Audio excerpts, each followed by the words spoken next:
हे कृष्ण करुणा सिंधु दीनबंधु जगत्पति गोपेश गोपिकांत राधाकांत नमोस्तुते।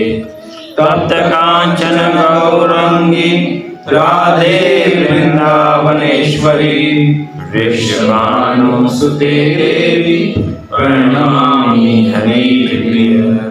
नारायणं नमस्कृत्यं नरं चैव नरोत्तमं देवीं सरस्वतीं व्यासं ततो जयमुदीरये। नक्षत्रायेषु भद्रेषु नित्यं भागवत सेवया भगवती उत्तम श्लोके भक्तिर्भवति नैष्ठिकी। आराध्य भगवान् रजेश तनयास दधाम वृंदावनम् रम्या काचिदुपासना व्रजवधू वर्गेण या कल्पिता। श्रीमद्भागवतं प्रमाणममलं प्रेमापुमर्थो महान्। श्रीचैतन्य महाप्रभुर्मत इदं तत्रादरो न पारः। वाञ्छाकल्पतरुभ्यश्च कृपा सिन्धुभ्येव च पतितानां पावनेभ्यो वैष्णवेभ्यो नमो नमः। जय श्री कृष्ण चैतन्य प्रभु नित्यानंद श्री अद्वैत गदाधर श्रीवासादि गौर भक्तवृंद। हरे कृष्णा कृष्णा कृष्णा हरे हरे हरे राम राम राम हरे हरे। ग्रंथराज श्रीमद् भागवत महापुराण की जय।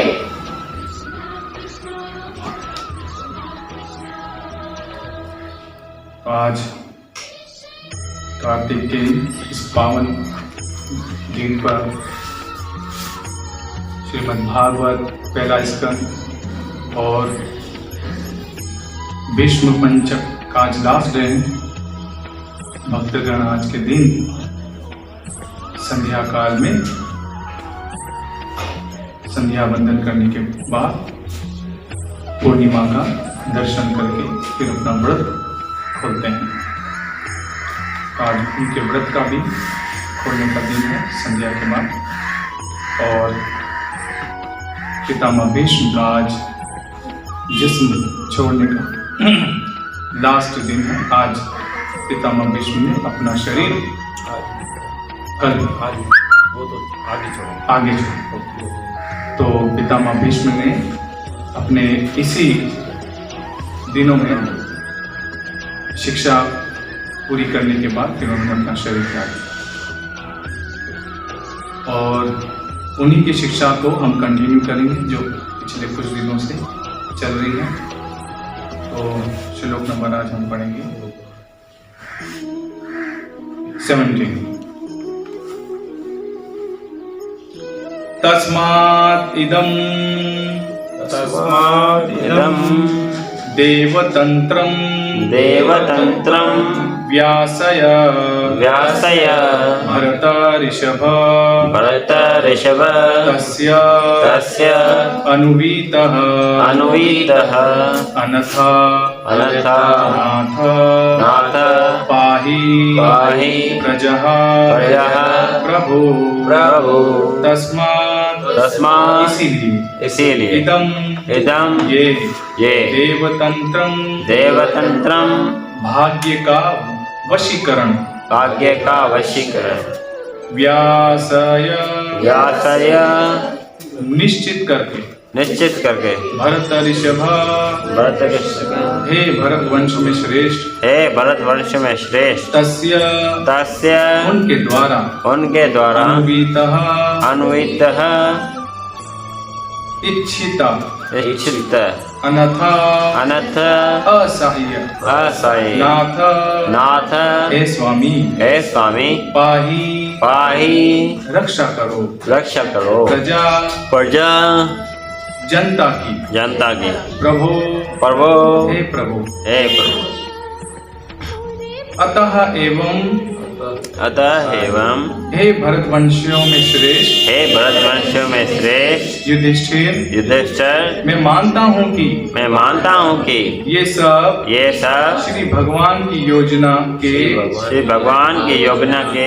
अंतरंगत है तुम श्री भगवान की अचिंत्य योजना को स्वीकार करो और उसका पालन करो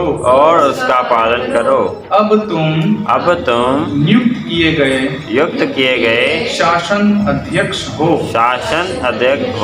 अतः एवं हे महाराज आपको अब उन लोगों की देखभाल करनी चाहिए जो असहाय हो चुके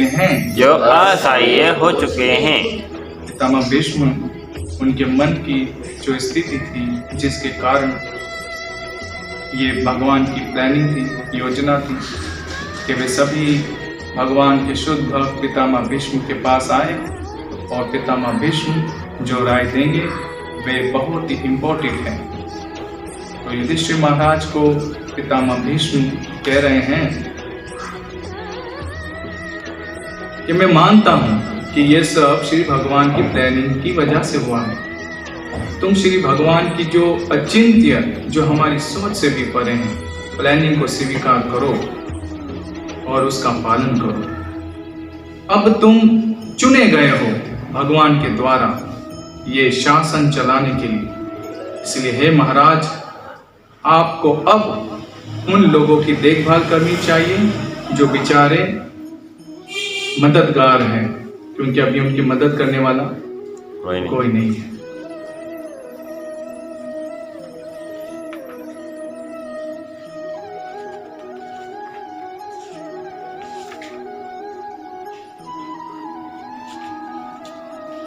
ये भगवान श्री कृष्ण की अकल्पनीय आदि भगवान है। ये भगवान श्री कृष्ण अकल्पनीय आदि भगवान ही हैं।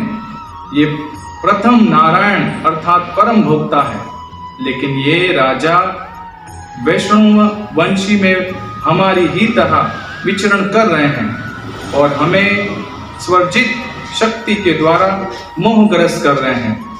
पितामह भीष्म कहते हैं कि ये भगवान श्री कृष्ण अकल्पनीय है, हम नहीं सोच सकते हैं, हमारी कल्पना से परे हैं। ये वही आदि भगवान है, ये प्रथम नारायण है, मतलब ये परम भोक्ता है। लेकिन ये राज विषणे वंशियों में हमारी ही तरह विचरण कर रहे हैं, मनुष्य की तरह ही वे सारे काम कर रहे हैं और हमें स्वर्जित शक्तियों के द्वारा मोहग्रस्त कर रहे हैं। उनकी जो अचिंत्य शक्ति हैं उनके द्वारा हमें मोहग्रस्त कर रहे हैं। हे राजन, शिव, देव ऋषि, श्री नारद मुनि तथा श्री भगवान के अवतार भगवान कपिल, ये सभी प्रत्यक्ष संपर्क द्वारा श्री भगवान की महिमा के विषय में अत्यंत गोपनीय जानकारी रखते हैं। कौन कौन भगवान की जानकारी रखते हैं, वो भी गोपनीय राजदाराना? शिव जी, देव ऋषि नारद मुनि, श्री भगवान के अवतार कपिल देव, ये सभी भगवान की डायरेक्ट संपर्क में हैं और श्री भगवान की जो महिमा है उसके विषय में वे डायरेक्ट जानकारी रखते हैं। हे राजन, तुमने अज्ञानवश ही जिस व्यक्ति को अपना मामेरा भाई, अपना अत्यंत प्रिय मित्र, शुभ चिंतक, मंत्री, दूत, उपकारी इत्यादि माना है, वे स्वयं भगवान श्री कृष्ण ही हैं। अब वो बिल्कुल पितामह भीष्म वाजे कर रहे हैं कि जो आप लोगों के बीच में ये मनुष्य रूप में जो एक्टिविटी करते हुए दिख रहे हैं, ये कौन है? ये वही अविनाशी, जिस व्यक्ति को अपना माँ मेरा भाई आप समझ रहे हैं, ये वही अविनाशी भगवान है। ये अपना अत्यंत प्रिय मित्र भी है। ये हमारा, हम सबका बहुत प्रिय दोस्त है। ये हम सबका शुभ चिंतक है, भला चाहने वाला, और यही हमारा मंत्री भी है, क्योंकि हमेशा 5 पांडवों को बहुत सलाह दिया करते थे श्री कृष्णा। उनके दूत बनकर भी गए शांति का प्रस्ताव लेकर, और हमेशा उपकारी थे। जब एक अन्न का दाना भी नहीं था, तब भी भगवान श्री कृष्ण ने आकर उन पर कितना बड़ा उपकार किया, इत्यादि वगैरह। ये स्वयं भगवान श्री कृष्णा ही हैं। पूर्ण पुरुषोत्तम भगवान होने के कारण वे प्रत्येक के दिल में मौजूद हैं। वे सब पर समान रूप से दयालु हैं और किसी से पक्षपात के झूठे अहंकार से हमेशा मुक्त रहते हैं। इसलिए वे जो कुछ करते हैं वे भौतिक उन्माद से मुक्त होता है। भौतिक उन्माद किसी का पक्ष नहीं लेते हैं। वे समदृश्य हैं, सबको एक नजरिए से देखने वाले हैं, सब पर समान रूप से दयालु होते हुए भी वे अब कृपा पूर्वक मेरे समक्ष आए हैं। हाँ, कितनी सुंदर बात कह रहे हैं पितामह भीष्म।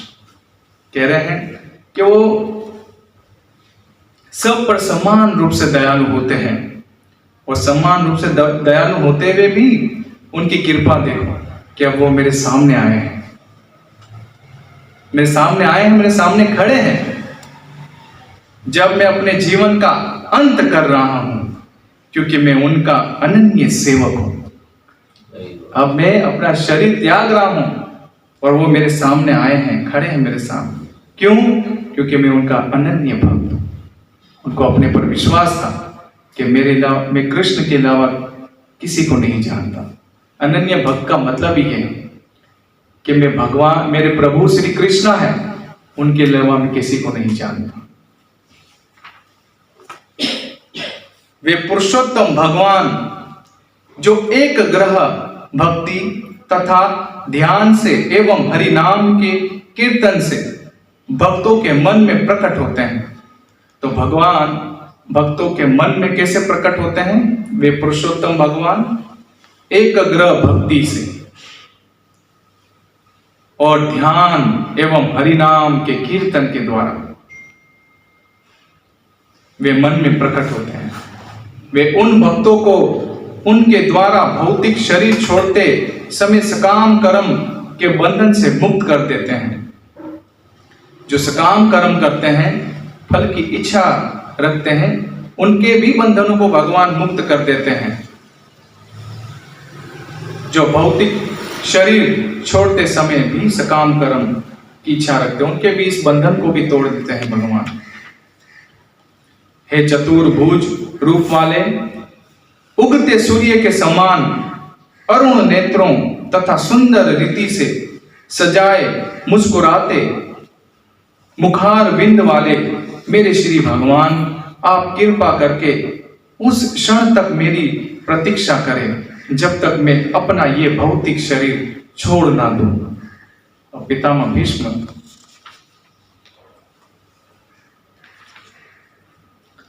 भगवान से रिक्वेस्ट कर रहे हैं कि हे चतुर्भुज रूप वाले, 4 हाथ वाले, उस उगते समय अरुण नेत्रों वाले, सुंदर रीति से सजे मुस्कुराते हुए मुखार बिंद वाले श्री कृष्ण को कहा कि हे भगवान, आप कृपा करके मेरे उस वक्त, उस क्षण तक मेरे सामने खड़े रहें जब तक मैं अपना ये भौतिक शरीर छोड़ ना दूं। सुत गोस्वामी कहते हैं, भीष्मदेव को इस प्रकार आग्रहपूर्ण स्वर में बोलते देखकर महाराज युधिष्ठिर ने समस्त महर्षियों की मौजूदगी में उनसे विभिन्न धार्मिक कृतियों के अनिवार्य सिद्धांत के विषय में पूछना अब कुछ सवाल युधिष्ठिर महाराज कर रहे हैं, सुत गोस्वामी कहते हैं। और वो सवाल क्या है? पहले तो पितामह भीष्म बड़े ही हल्के स्वर में बोल रहे थे और महाराज युधिष्ठिर ने सभी महर्षियों की मौजूदगी में उनसे कुछ धार्मिक सवाल, कुछ सिद्धांत, कुछ फिलोसफी पूछना चाहा। महाराज युधिष्ठिर के पूछे जाने पर भीष्मदेव ने सबसे पहले उस व्यक्ति की काबिलियत के अनुसार जातियां, वर्गीकरण तथा जीवन के आश्रमों का पूरा वर्णन किया। तो पितामह भीष्म ने सबसे पहले जिसकी जितनी योग्यता थी, जिसकी बुद्धि, जितनी काबिलियत थी, उसके अनुसार ही उन्होंने बताना आरंभ किया। जैसे वर्ण आश्रम के धर्म के बारे में, फिर उन्होंने कर्म बंधन के रूप में वैराग्य के द्वारा बताया और आसक्ति, अटैचमेंट के द्वारा उस अटैचमेंट से अलग होने, उस पाखंड का वर्णन किया। तब उन्होंने दान कर्म, राजा के राज्य विषय कार्यकल्पों तथा मोक्ष कर्मों की गांठवार व्याख्या की। फिर उन्होंने स्त्रियों तथा भक्तों के कर्तव्यों का संक्षेप में तथा विशुद्ध रूप में वर्णन किया। उसके बाद उन्होंने इतिहास से उदाहरण देते हुए, जो पिछला इतिहास है उससे एग्जाम्पल देते हुए, आश्रमों तथा वर्णों के वृत्तिपरक कार्यों का वर्णन किया, क्योंकि वे उस हकीकत से अच्छी प्रकार से परिचित थे। जब भीष्मदेव वृत्तिपरक कर्तव्यों का वर्णन कर रहे थे, तभी सूर्य उत्तरी गोलधर की ओर चला गया। जब ये फिलोसफिकल कुछ सवाल जवाब हो रहे थे, उसी वक्त समय आ गया और सूर्य देव उत्तरी की ओर चला गया। इच्छा अनुसार मृत्यु का वर्णन करने वाले योगी इसी अविधि की कामना करते हैं।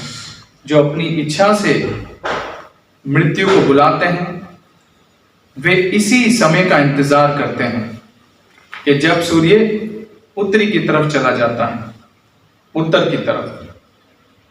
उसके बाद वे व्यक्ति जो हजारों अर्थों से युक्त विभिन्न विषयों पर बोलते थे तथा हजारों योद्धा में लड़ चुके थे और हजारों व्यक्तियों की रक्षा कर चुके थे, उन्होंने बोलना बंद कर दिया।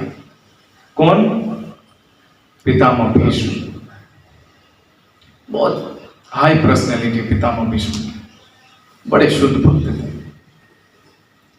पितामह भीष्म ने जो एक ही टॉपिक के हजारों मतलब निकाल सकते थे, इतना उनके अंदर ज्ञान था।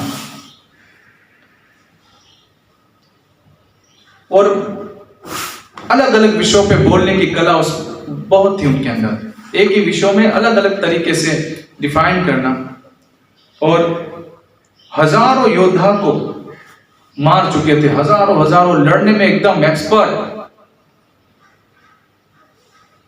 और बहुत सारे लोगों की रक्षा भी की है पितामह भीष्म। उन्होंने बोलना बंद कर दिया है अभी।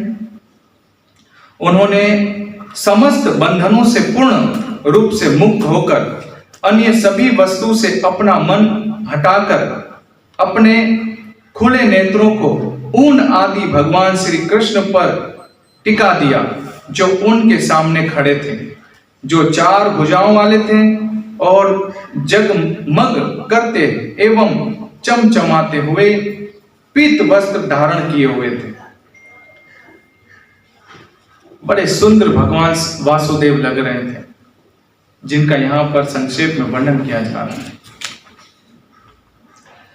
शुद्ध अध्ययन द्वारा भगवान श्री कृष्ण का दर्शन करते हुए वे तुरंत समस्त भौतिक अशुभ अवस्थाओं से और तीरों के घाव से होने वाली शारीरिक पीड़ा से मुक्त हो गए। जो जिसमें पीड़ा थी, तकलीफ थी, सिर्फ भगवान के दर्शन करके वो सारी पीड़ाएं खत्म हो गई। जितनी भी अशुभ प्रॉब्लम्स थी, जो तीरों के घाव से होने वाली थी, सब खत्म हो गई, उससे वे मुक्त हो गए। और इस प्रकार उनकी समस्त इंद्रियां, बाहर के जो कार्यकल्प थे, देखना, सुनना, बोलना, सूंघना, ये सारे काम रुक गए उनके, और उन्होंने शरीर को त्यागते हुए समस्त जीवों के कंट्रोलर की दिव्य भाव से स्तुति की। अभी अब उन पहले जिस्म छोड़ने से पहले तो उन्होंने बोलना भी बंद कर दिया। जितना भी उनका मन यहां वहां जो जिम्मेदारियां थी, वो सब जगह से हटाकर, सब जगह से वो सारी अपनी जिम्मेदारियों को, जो भी सोच विचार थे, सब जगह से हटाकर अब उन्होंने सारे ध्यान सिर्फ और सिर्फ भगवान वासुदेव के ऊपर लगा दिया। और जिस्म छोड़ने से पहले वे पहले भगवान की तारीफ करने लगे। ऐसा नहीं दर्शन किया और शरीर त्याग कर, नहीं, शरीर छोड़ने से पहले भी भगवान श्री कृष्ण सामने खड़े उनकी प्रशंसा की, तारीफ की। पितामह भीष्म कहते हैं, अभी तक मैं जो सोचता, जो अनुभव करता तथा जो चाहता था, वे विभिन्न विषयों तथा वृत्तियों के अधीन था, किंतु अब मुझे उस परम शक्तिमान भगवान श्री कृष्ण में लगने दो। वे सदैव आत्मतुष्ट रहने वाले हैं, किंतु कभी कभी भक्तों के नायक होने के कारण इस भौतिक जगत में अवतारित होकर दिव्य आनंद लाभ करते हैं। हालांकि ये संपूर्ण भौतिक जगत उन्हीं के द्वारा सर्जित है। कितनी सुंदर तारीफ कर रहे हैं। भगवान श्री कृष्ण अर्जुन के घनिष्ठ मित्र हैं, दोस्त हैं। वे इस धरा पर अपने दिव्य शरीर में प्रकट हुए हैं, जो तमाल वृक्ष सदृश नीले रंग का है। उनका शरीर तीनों लोक, ऊपर, बीच का, नीचे अधोलोक में हर एक को आकर्षित करने वाला है। उनका चमचमाता पीतांबर तथा चंदन की चित्रवली से सजीत मुख कमल मेरे आकर्षण का विषय बने, और उनमें सकाम फलों की इच्छा ना करो। युधिष्ठिर में जहां मित्रियवश भगवान श्री कृष्ण अर्जुन के साथ थे, भगवान श्री कृष्ण के लहराते केश घोड़ों की टापों से उठी धूल से दुस्तृत हो गए थे। तब श्रम के कारण उनका मुखमंडल पसीने की बूंदों से भीग गया था। अब पितामह भीष्म वो दृश्य, वो नजारा शेयर कर रहे हैं, तारीफ करते हुए कि युधिष्ठिर महाराज, जब भगवान श्री कृष्ण अर्जुन के रथ पर बैठे थे, लगाम पकड़े हुए, तब घोड़ों की थापों से जो धूल उड़ती थी, वे श्री कृष्ण के घुंघरालू बाल पर जाके बैठ जाती थी।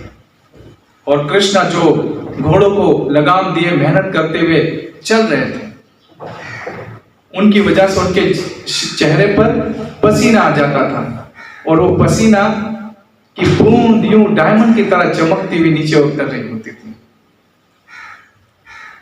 मेरे तीक्ष्ण बाणों से बने घाव से इन अलंकरणों की शोभा और भी बढ़ गई थी। और उस वक्त मैंने क्या किया, मैंने कृष्ण पर बाण छोड़ा और वो उनको लगा, उनको घायल कर दिया। उनको,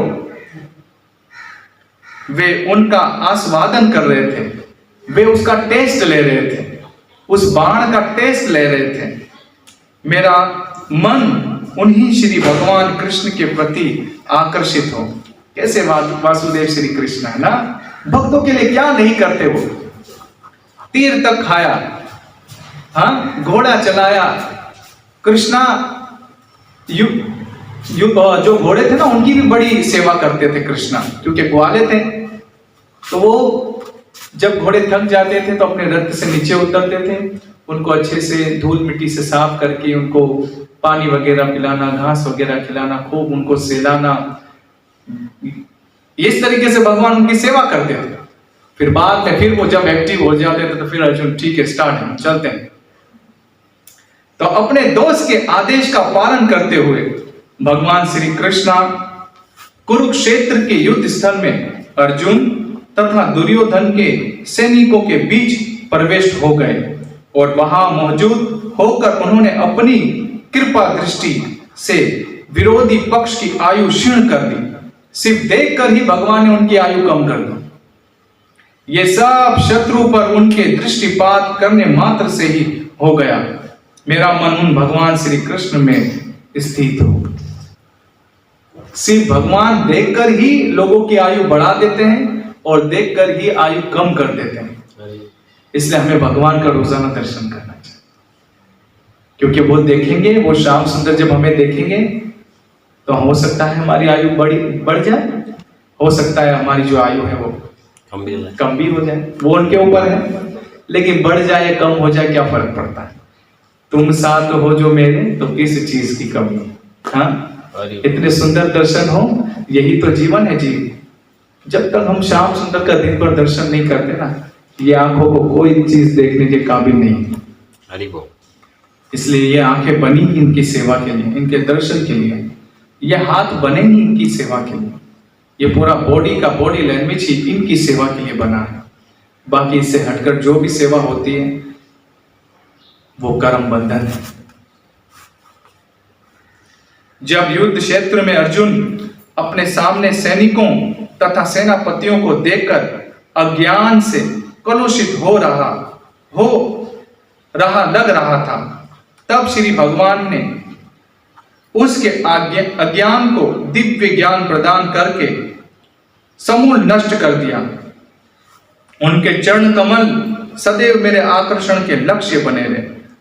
भगवान श्री कृष्ण कहते हैं कि हे युधिष्ठिर महाराज, उस युद्ध के क्षेत्र में, जगह में अर्जुन के जो सामने बहुत सारे सैनिक सेनापति देखकर अज्ञान से कलुषित हो रहे थे, तब श्री भगवान ने उनके जो अज्ञान है उसको दिव्य ज्ञान प्रदान करके समूल नष्ट कर दिया। उनको दिव्य ज्ञान भी दिया और उनके चरण कमल हमेशा मेरी आकर्षक बने रहे।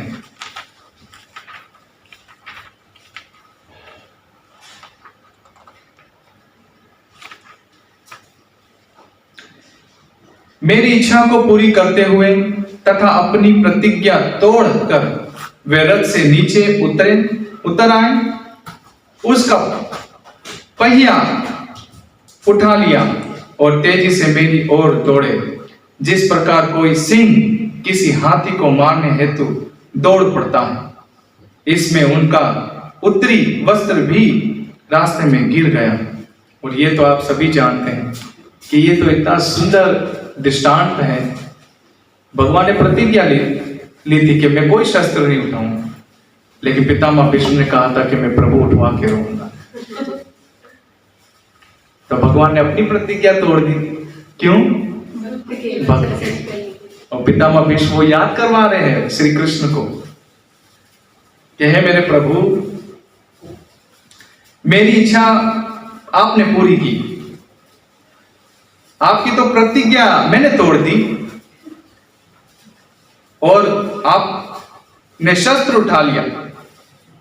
और शस्त्र इतना क्रोध में आके उठाया कि आपका जो इधर कपड़ा उत्तरी लगा हुआ था वो भी जमीन पर गिर गया और आपने रथ का पहिया उठा लिया और तेजी से मेरी तरफ दौड़े, जिस प्रकार कोई शेर अपने शिकार को पकड़ने के लिए दौड़ता है। बहुत सुंदर ये नजारा था। आखिरी श्लोक बोलेंगे, भगवान श्री कृष्ण जो मोक्ष के दाता हैं, वे मेरे परम गंतव्य है, मेरा लक्ष्य है।